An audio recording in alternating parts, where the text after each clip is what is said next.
Hello everyone, my name is Ian Lamont. I'm the publisher of In 30 Minutes Guides, available at in30minutes.com. Today I'm going to be talking about Gmail and kind of a frustrating thing that a lot of people have to deal with when they're using Gmail, and that is when they're replying to a message and they want to edit the subject line. And this may seem kind of weird because, especially if you've used email for a long time or you've used a client like Outlook, which makes it very easy to edit the subject of the email. It's displayed clearly, and when you're composing the email or replying to someone, you can just quickly change the subject, and it's easy to do. Gmail, not so much, and I'll show you what I mean. Here's my Gmail inbox. This is using the new interface that they've recently released. And you can see that I have an email here from Patty, and the subject line is interview request cognitive enhancement systems. Okay, so the subject line is available when I'm viewing it in the inbox itself, and I click on it. Okay, the subject line is up here. Here's the messaging, and let's say I want to reply to Patty.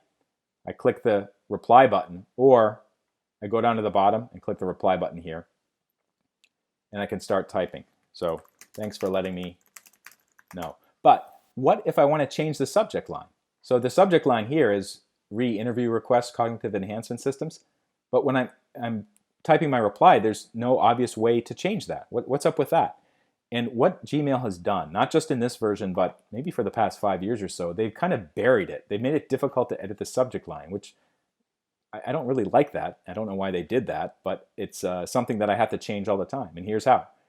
When you're typing your response, next to the person's name, there's a little downward pointing arrow. Click that and click Edit Subject. Then the message will pop out and you can change it. So let's say I want to shorten that. Okay, that's pretty easy to do. Thanks for letting me know. And then I could click the send and the message would be sent with the new subject line. For more information on how to get the most out of Google, Dropbox, Excel, many other types of mildly complicated software services, as well as other types of business and research topics, check out our book series at in30minutes.com. And thank you so much for watching.